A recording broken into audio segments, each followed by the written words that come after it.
ধর্ম সে প্রচার করবে, আমার ধর্ম আমি প্রচার করব। এখন আমার ধর্মে আমাকে শিখে কুল হুয়াল্লাহু আহাদ, বলো তিনি আল্লাহ এক, আল্লাহুস সামাদ, তিনি অমুখপেক্ষী, লাম ইয়ালিদ, তিনি জন্ম দেয়নি, ওয়া লাম ইউলাদ, তিনি জন্ম নেয়নি, ওয়া লাম ইয়াকুল লাহু কুফুয়ান আহাদ, এবং ওনার সমতুল্য কোনো কিছু নেই, লাইসা কামিসলিহি শাই, আল্লাহর মতো কিছু নাই। এটা আমার ধর্ম আমাকে শেখায়। আর আলহামদুলিল্লাহ, I have faith in this, আমার এটার উপরে ফেইথ আছে। হিন্দু ধর্ম শিখায় তাদের গরু, তাদের মা সমান, মা সমতুল্য পূজনীয়, তারা সূর্যকে দেবতা বলে, তারা এভাবে আরো অনেক কিছুকে বলে। আমি অত আইডিয়া রাখি না হিন্দু ধর্ম সম্পর্কে, সেটা সে তার ধর্ম প্রচার, তার ধর্ম প্রচার করে। এখন যদি আপনি বলেন যে মুসলমানকে এক আল্লাহতে বিশ্বাস করার এবং এটার উপর আস্থা রাখা যদি উস্কানিমূলক হয়, তাহলে এটা কি, যখন কোনো হিন্দু বলে আল্লাহ এক না অধিক আছে, তাহলে এটা কি কুল হু আল্লাহর বিরুদ্ধে যায় না? আর যখন কুল হু আল্লাহু আহাদ সূরা ইখলাস পড়ি আমরা, তাহলে কি এটা ওদের ভগবত গীতা বা ওগুলোর বিরুদ্ধে যাচ্ছে না?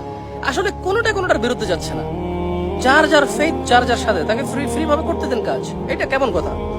আমি অনুরোধ করব বাংলাদেশ পুলিশকে, পুলিশের নতুন আইজিপি সাহেব গতকালকেই মনে হয় বা গত পরশুই আসছে, আমি আশা করি উনি আরো সুন্দর পদক্ষেপ নেবে।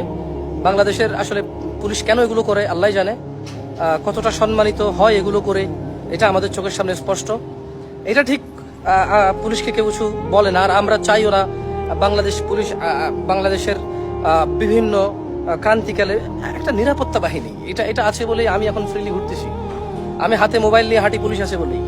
আমার জেবে টাকা থাকে, আমি পুলিশ আছে বলেই। ঠিক না? আমার আলহামদুলিল্লাহ আমি স্ত্রী সন্তান নিয়ে বের হই, পুলিশ আছে বলেই। যে হ্যাঁ আলহামদুলিল্লাহ আইন শৃঙ্খলা বাহিনী আছে। কে কোথায় কি অন্যায় করলো, কোন পুলিশ, সেটা ব্যাপার না। বাট রাষ্ট্রীয়ভাবে পুলিশ আছে বলেই মানুষ নিরাপত্তা অনুভব করে, মানুষ ফ্রিলি বাঁচে। কিন্তু কিছু পুলিশ ভাইয়েরা এই ধরনের কিছু উদ্ভট কথাবার্তা বলে, এটা কতটুকু ওনাদের ভাবমূর্তি বাড়ায় আমি জানি না। আমি জামশেদ মুজিব খুব ছোট্ট একজন মানুষ। বাংলাদেশে আমার খুব বেশি একটা কর্তৃত্ব বা কৃতিত্ব নেই, তবে আমি ইনশাআল্লাহ চেষ্টা করতেছি। অ্যাটলিস্ট যদি আমি কারো উপকার না করতে পারি, আমি কারো ক্ষতি করছি না।